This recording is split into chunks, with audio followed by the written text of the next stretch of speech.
Yo, what's up? I wanted to come on and I wanted to touch on a little bit of the topics that a lot of people been asking me lately. People been asking how they go about getting a van, what should they do to get a van. And I want to say the best advice that I can give anybody who's looking to get a van, especially right now, is if I was you, I would try to go used. I would try to Craigslist, go on, see what type of vans that you can get. I would probably stay away from dealerships, depending on your contract level. Like if you have enough contracts to where you can hold and be able to sustain to get a van and like make payments on that van, 30, 40, $50,000 van, then go for it. But if you still like in the grind, still starting, still new, I would say if I was you, I would just get on Craigslist, Facebook Marketplace, and I would just go from there and try to see what I can get. And then I would look for more like the Dodge Grand Caravans or maybe like the Ford Transit vans, the smaller ones, something where it's not going to cost you an arm and a leg to maintenance. And not only that, you want to find you something to where you could be able to afford. So I would say like try to find you a van with a manual ramp. You don't need a van that has like the electric ramp, but if you do come up on a good deal with a van like that, then definitely, like if I was you, I would go ahead on and get that one. If you watch my previous video before, you know I don't knock those vans, the ones with the electric ramps or anything like that. I kind of spoke on like some of the things that kind of happens with a lot of those vans. Is the van itself runs good, they big strong vans, and they definitely gonna get you like more than just point A, B, and C. The thing is just like when those ramps start to go out, they cause a lot of problems, and then they can get expensive. Like I told you guys before, those vans, you can be looking at 120 an hour just for them to look at the ramp. So don't ever think that I'm knocking those vans, because I actually like them. It's just like when you first starting out in business, it's kind of hard to keep those vans going when you do start to run into those type of problems, but I will say, like, you might see bigger companies around your city. You can even try to see if you could talk to them. It's not the easiest thing. That's probably like the hardest way to go. And you can see, like, you start to see them updating vehicles in their fleet. Is there any vans that you guys are getting rid of? And if so, like what's the price range of some of the ones that you guys are getting rid of? And you could probably be able to strike a deal like that and be able to get some of those vans going as well. Another like question that I keep getting is, or I'm starting to see now, is like what insurance to go with or how to go about insurance. I feel like with the insurance it's very tricky. And the reason why it's so tricky is because like when I was a company driver, I was looking at a particular insurance company, which was LA General. And I thought, since I've been working for this company going on 4 years, they use this company, LA General. I might as well just stick with this company and go with them because they already know my information. They already know how long I've been like a driver for the company. And needless to say, like I did that. I called them on my own, tried to get insurance for the business for me and my fiance, and they ended up running us a quote. I want to say like 15,000, something crazy, and they wanted the 15,000 down, and then it was still like, of course, like your monthly, which was high as well. And I asked them why it was so much when I already worked for a company. My name is already in the system. You guys got all my information. They wasn't really able to give me like no reason on why the insurance was high. Then I called another company.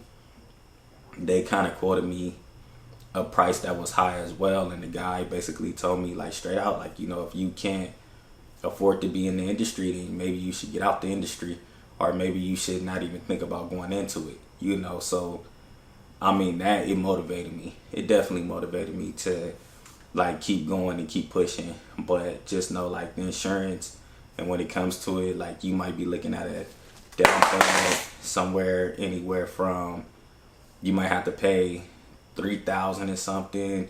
Some people 2,000, 2,500. You know, those down payments, like, they all depend. So you don't want to be rushing to no dealership to get this expensive van. And now that you got this expensive van, now you need insurance.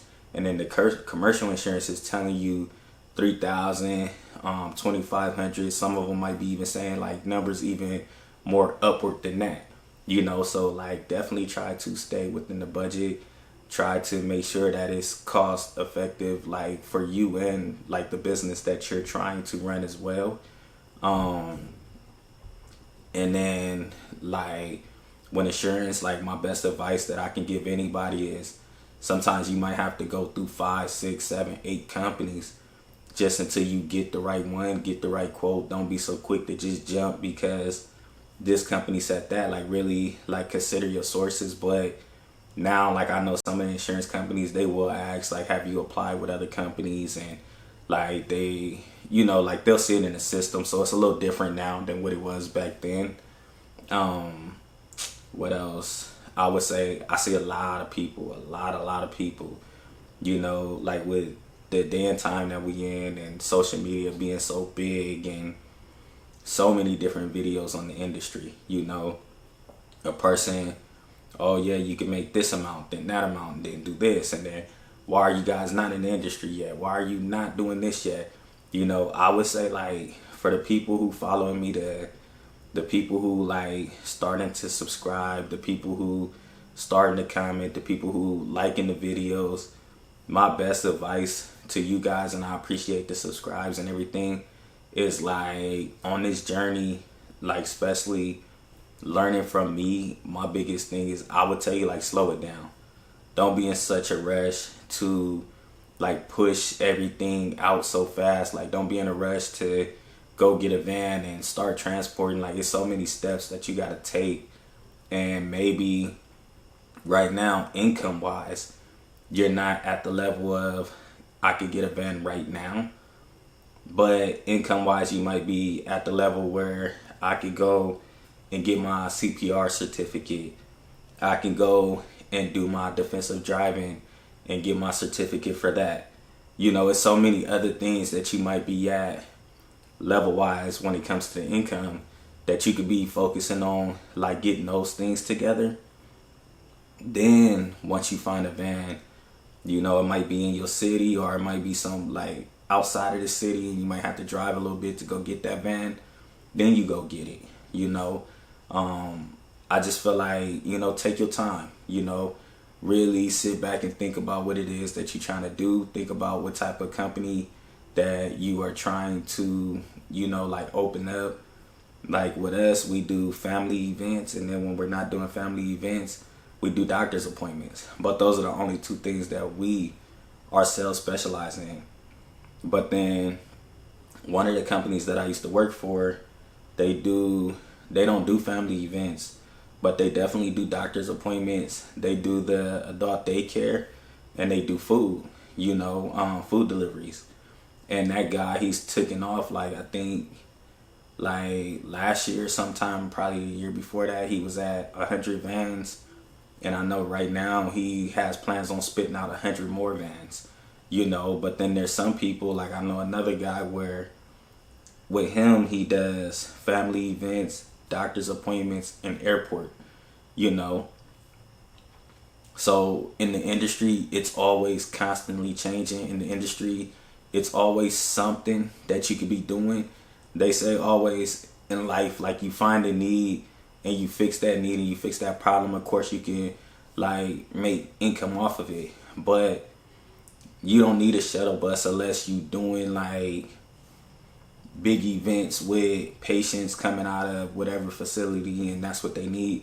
But I feel like, you know, you can start off with a van. It's okay to start off with a van.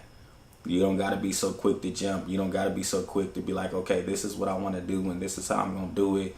Now you got this big shuttle bus and you got this big insurance because it's going to come with more insurance because of the amount of seats inside that bus, you know.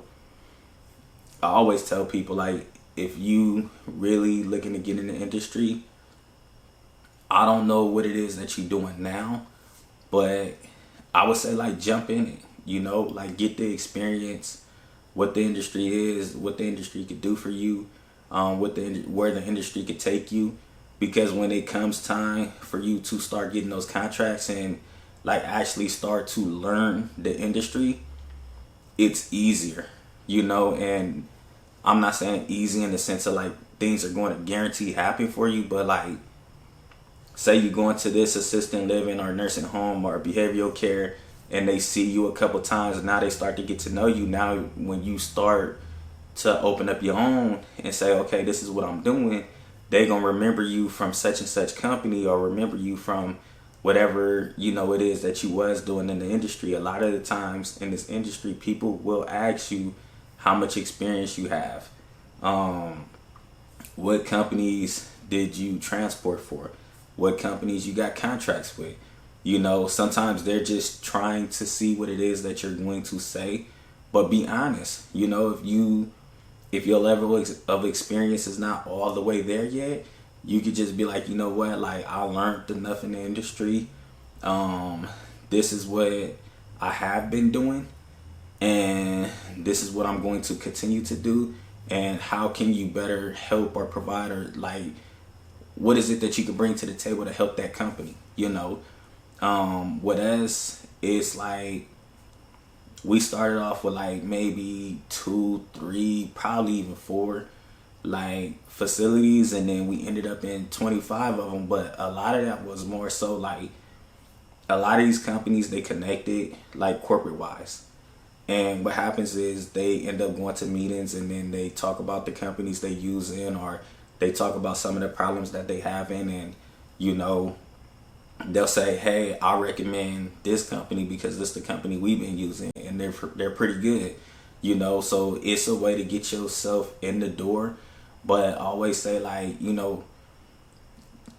this thing really, it's not a sprint like to success.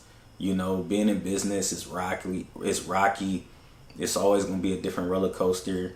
Just slow down. Figure out what it is that you really want to do. Figure out how you really want to go about business. Figure out what route you're going. Will you specialize in helping like patients with memory care? Will you specialize in transporting patients with behavioral care, assisted livings, nursing facilities, adult daycares? Like, it's so many different routes you can go, to the point where it's like you don't want to throw all your eggs in one basket, and you don't want to be the person that's sitting there trying to rush like everything out. It's okay to start off right now. Use this first like 5-6 months of just like getting all your paperwork together, then use the rest of the last 5 to 6 months to okay, I got the van, I got this, got my name on the van. Like, just slow it down. Give yourself that time to think. What else? We talked about, like some of the things that you should do certificate wise. Talked about like some routes you could take on getting like a vehicle or ways of going about it. Talked about like what is your target market and what is it that you're trying to accomplish in the industry. I think from that, like, that's pretty much it. I just wanted to, and we talked about insurance, we touched on that as well. So I just wanted to come out, I wanted to make a quick video to just let you guys know that, anybody that's looking to get in the industry, like, keep striving, take information that I'm putting out, take information that some of the other people that's putting out the content, and you just plug in like certain things of what it is that's going to help you out, that's going to help you grow. Keep your mind focused, keep like just striving to be like the best that you can be. Don't let like these YouTube videos, the social media, like, don't let nothing like discourage you. Don't let nothing like stand in your way. Like, yes, it is a challenging industry. Yes, you're gonna run through a lot of like complications in the industry. I definitely want to not only just talk about some of the good that we do in the industry, But I do want to talk about some of the things that like happen to us, like as us being in the industry. You know, I feel like the best way that you can learn is either from my mistakes or your own. You know, just learn how to mess it up. Don't be afraid to mess it up. You know, in life, that's how we learn. You know, we got to bump our heads a couple times, and then from bumping our heads a couple times, we'll learn. You know, just be mindful of what it is that you're doing. Be mindful of what it is that you're trying to accomplish. You know, for everybody who's liking the videos, commenting on the videos, subscribing to the videos, sharing the videos, I appreciate you guys. Just keep subscribing, keep liking. Every time I come up with a new topic, or anytime that I have something on my mind that I can kind of bring to light or like share with you guys, just know I definitely will. Just know like this thing, it really is going to be a marathon. We going to grow together. We going to go through our ups and downs together, and we just going to keep pushing. With that being said, God bless. Have a good day and take care. All right.